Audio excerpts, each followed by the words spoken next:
But यहाँ पे काफ़ी इन्फ्लुएंसर्स का ये तो कहना है कि यार किराए तो मतलब अभी हम 1 करोड़ का घर लें, 2 करोड़ का घर लें, बट रेंट तो बहुत कम है। 2% 3% रेंट जाता है, जबकि हमको खरीदने में इतने पैसे देते हैं। तो हम उससे बढ़िया रेंट ना ले लें, क्योंकि अभी हमको पता भी नहीं है कहाँ रहना है। इसका जवाब बहुत सिंपल है। मुझे जब भी ऐसे बोलते हैं ना, मुझे ऐसा लगता है कि देखो धूर्तपना तो करना पड़ता है काम धंधे में, हाँ सारी बातें नहीं बतानी चाहिए, ठीक है। हाँ पर एक क्या होता है, एक लिमिट के बाद पाप भी लगता है, जो इनको लगेगा, जो मैं आज वंस एंड फॉर ऑल सबको सेटल कर देता हूँ। रेंटल यील्ड कितनी है? 3 है। 3 है, हाँ 4 भी है बहुत जगह, पर हम 3 से ही करते हैं कैलकुलेशन, ठीक है। जनकपुरी में डीडीए का 2.5 लाख का फ्लैट था 1988 में, ठीक है। जब भी मिला 3-4% रेंटल यील्ड, आज भी 3-4% रेंटल यील्ड। भाई आज किराया उसका 150% है जो ओरिजिनल खरीदा था। खरीदा 2.5 लाख का था, किराया 5 लाख है साल का।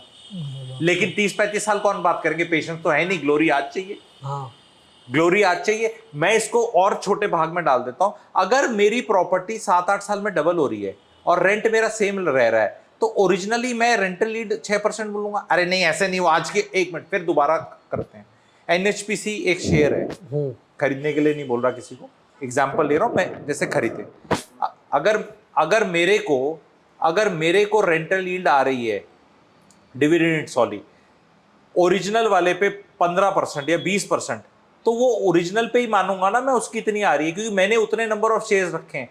आज अगर वो 90 रुपए 95 100 रुपए का है, तो आज रेंटल यील्ड मान लो लेट से 3% है। How am I concern? मैंने जब खरीदा था, मैंने मान लो उसके 1 लाख शेयर्स खरीदे थे, तो जो मुझे डिविडेंड मिलेगा वो 1 लाख शेयर्स पे मिलेगा, क्वांटिटी ऑफ शेयर्स पे।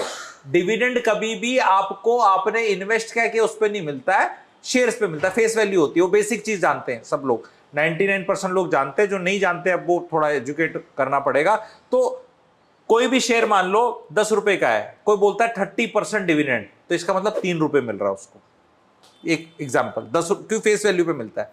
पर अगर भाइयों बहनों मैंने शेयर ही मान लो खरीदा था 12 रुपए का, तो मुझे 3 रुपया तो 12 पे मिल रहा है ना, ओके तो मेरा तो 25% है। हाँ तो मेरे को 25% डिविडेंड ही नहीं मिल रहा है, मुझे क्या लेना उसका कैपिटल प्राइस का, मैं कभी बेचना ही नहीं है। तो एक कैलकुलेशन हम ऐसी वाली क्यों नहीं कर लेते हाँ कि मेरे को घर कभी बेचना ही नहीं, मैंने एक घर खरीद लिया, वो मेरे को किराया ही खाना है उसका, और मैं अगली जनरेशन को देके जाऊंगा, वो अगली को देके जाएगी, मोनोपोली का खेल है।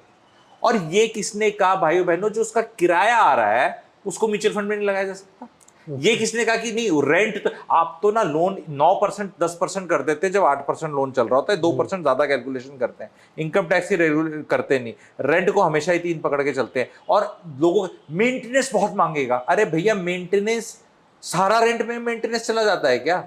अगर 12 महीने का रेंट आता है तो ब्रोकरेज और मेंटेनेंस में 1 महीने का जाएगा, 11 का तो कैलकुलेट करो। आप इस तरह कैलकुलेट कर देते हो कि 12 महीने के में 9 महीने का तो मेंटेनेंस में ही चला जाएगा। अब इसका कोई इलाज ही नहीं है।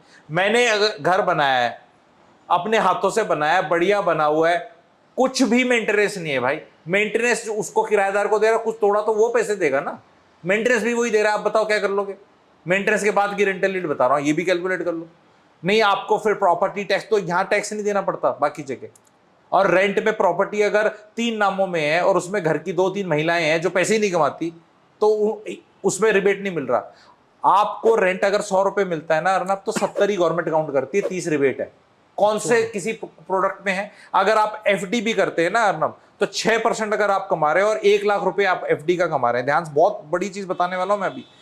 एफडी अगर आप 1 लाख रुपया आपको इंटरेस्ट आता है, तो गवर्नमेंट 1 लाख पे पूरा टैक्स लगाती है, और 1 लाख रेंट आता है तो 70,000 पे लगाती है, तो ये तो 30,000 तो पे तो टैक्स वैसे बच गया। दूसरी चीज बहुत बड़ी चीज, ये एक घर है, 20 लाख का एक कमरा लगा लिया मैंने, जो मिल जाता है कहीं भी, कमरा को भी घर बोल सकते हैं क्योंकि 1 BHK नहीं, वन आप ये कह लो 1 रूम 1 बाथरूम 1 किचन, 20 लाख की कोई चीज है। सस्ते में करके बता रहा हूं ताकि लोगों को समझ में आ जाए। 20 लाख रुपए की चीज है, ये आपने ले ली, और ये आपकी मम्मी की 20 लाख की एफडी है, एफडी चल रही है 6% पे, ठीक है।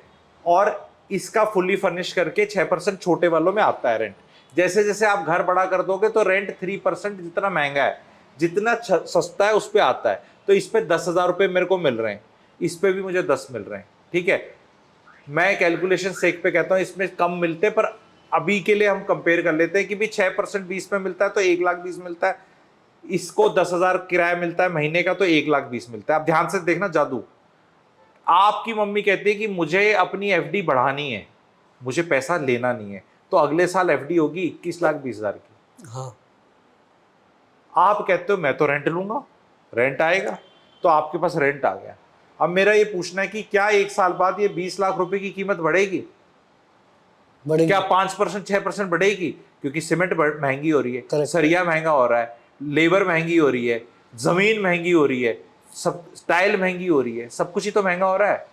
तो ये 22 लाख की होगी या 21 की होगी, मैंने रेंट भी ले लिया और ये कैपिटल वैल्यू बढ़ेगी। एफडी में दोनों प्रोविजन नहीं है, या तो पैसा ले लो या उसको बढ़ा लो, दोनों चीज नहीं होंगी। या रेंट भी बढ़ेगा, कैपिटल वैल्यू भी बढ़ेगी।